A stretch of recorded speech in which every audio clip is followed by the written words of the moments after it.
तो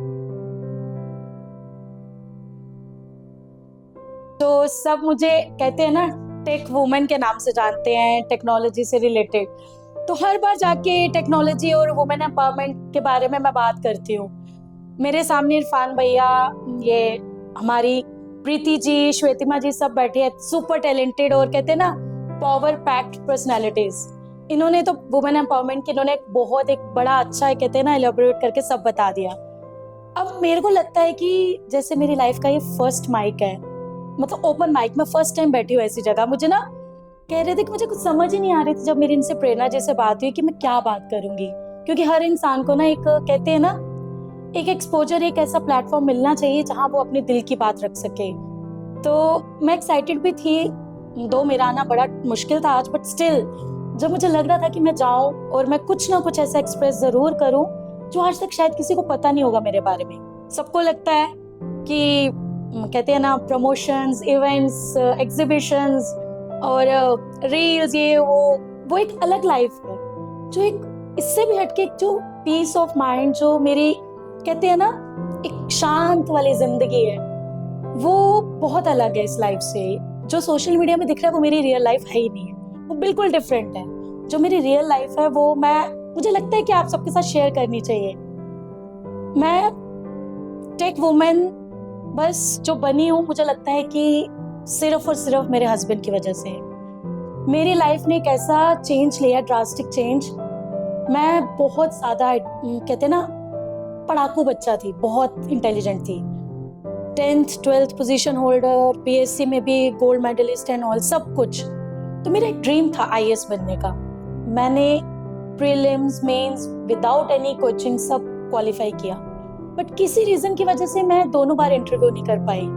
तो मुझे ऐसे लग रहा था कि मैं लाइफ में वो बन ही नहीं पाई जो मैं बनना चाहती थी। तो एक स्टेज ऐसी आई, मुझे किसी को फेस करने में भी मुश्किल होती थी। सब आपके फ्रेंड्स नहीं हो सकते, और जो आपके फ्रेंड्स है ना वो कभी आपसे ये नहीं पूछते क्या कर रही है आजकल। उनको पता है इसकी लाइफ में क्या चल रहा है। कुछ ऐसे लोग होते थे जिनको लग रहा था कि जिन ये कुछ कर रही है, और जब नहीं हो पाया और तेरा नहीं हो पाया, बड़ा मुश्किल हो गया, मतलब आप समझ रहे हो, कुछ ऐसे वे में वो टॉन्ट लगता था। तो मुझे लगता था कि मैं घर से बाहर नहीं निकल पाऊंगी, मैं नहीं कर पाई, मैं नहीं बन पाई आईएएस ऑफिसर।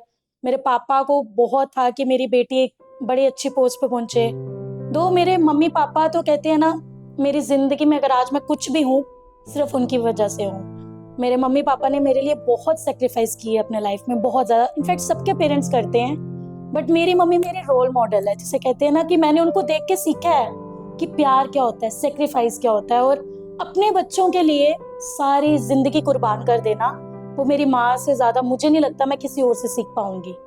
मेरा छोटा भाई है, उसने हमेशा मुझे एक माँ की तरह प्यार दिया है। मेरी फैमिली, अब मेरी भाभी आए हैं, मतलब मेरी फैमिली बहुत अच्छी है। मैं बहुत ब्लेस्ड हूँ, कितनी अच्छी फैमिली है। अब मैं बात वही एग्जैक्टली करना चाहती हूँ कि मेरी लाइफ में जो टर्निंग पॉइंट आया एक टेक वुमेन का, मेरे हस्बैंड कहते हैं कि वो मेरे लिए एक, मेरे साथ अगर वो है ना, मुझे किसी की जरूरत नहीं है। वो मेरे साथ खड़े हैं ना, यहाँ लाख लोग बिठाए हैं आपने, वो मेरे अगेंस्ट बोल रहे हैं ना, वो यहाँ खड़े हैं ना, भाड़ में जाओ सब, मेरे साथ वो खड़े हैं। मेरे लिए मेरी जिंदगी की सबसे बड़ी जो अचीवमेंट है ना, मेरी जिंदगी में एक ऐसा इंसान है जो मेरे लिए सिर्फ और सिर्फ मेरे लिए दुनिया से लड़ सकते हैं। और चाहे मैं गलत भी होंगी ना, वो मुझे 10 लोगों के सामने कभी नहीं बोलेंगे कि तू गलत है, मैं बिठाएंगे कि आप यहाँ गलत थे ऐसा। और उनकी ऐसी छोटी छोटी बातों में मुझे कहते हैं ना ऐसा सपोर्ट मिला, इतना प्यार मिला कि मेरा जो एक, मैं बोल भी नहीं सकती थी 10 लोगों के सामने। मेरे को कुछ होता था, मैं शिवर, मेरी टांगे कांपती थी, मैं कैसे बात करूंगी।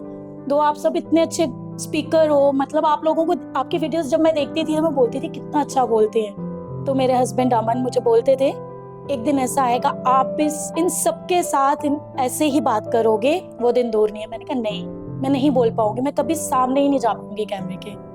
तो उन्होंने मेरी एक लाइफ को इतना चेंज कर दिया, मेरे हर फैसले में, मेरी हर चीज में मेरा इतना साथ दिया कि मैं भूल ही नहीं सकती हूँ। मैं कहती हूँ ना कि मेरा मानना है कि जब आपके साथ जो आपका पार्टनर है ना, अगर वो लॉयल है ना, तो जिंदगी की कहते हैं ना, जिंदगी में अप डाउन दोनों चीजें आती हैं।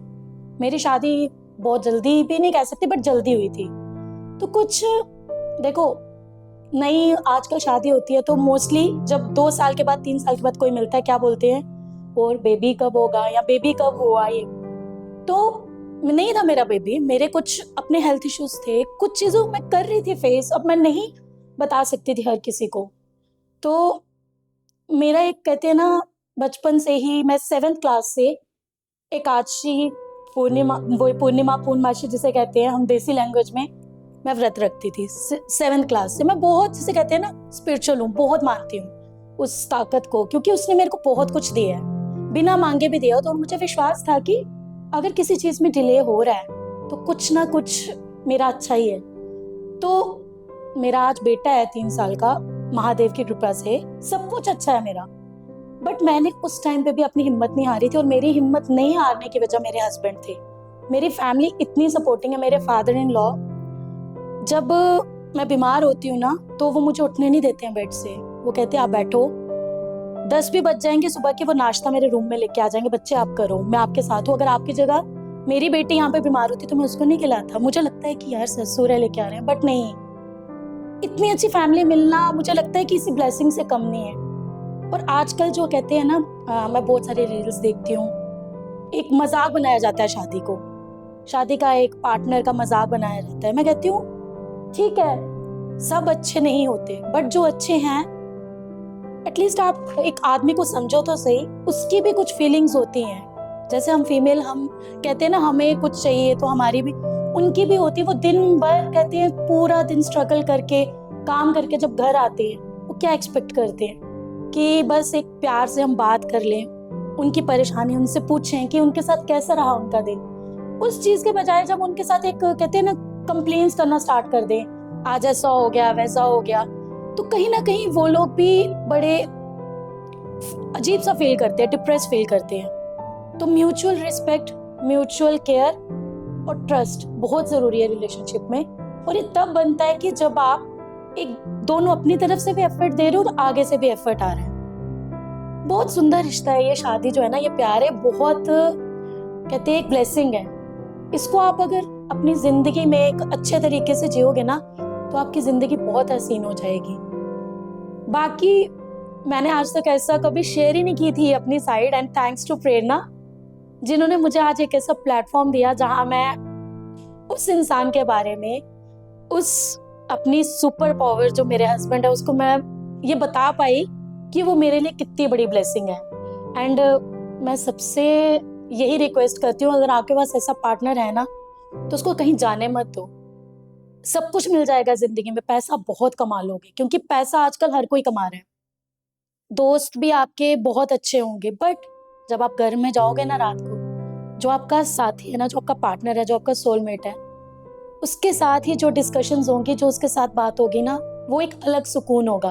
और जो आपको उस टाइम सेटिस्फेक्शन मिलती है ना, एक शांति मिलती है दिल की, वो कहीं पे भी आपको नहीं मिलेगी। यही कहूंगी, खुश रहो, प्यार बांटो, और एक दूसरे के साथ एडजस्ट समझो, नाराज मत हो। कोई भी है, आपके फ्रेंड्स है, कुछ भी है, किसी की कोई भी प्रॉब्लम हो सकती है। कई बार अगर आपका कोई फोन नहीं उठा रहा है तो आप कोई परसेप्शन मत अपने माइंड में बना लो। अगर वो आपका फ्रेंड है, मे बी वो कहीं बिजी होगा। दोस्ती और प्यार, ये दो जो चीजें है ना, इनको कहीं जाने मत दो, बड़ी मुश्किल से मिलते हैं। Thank you.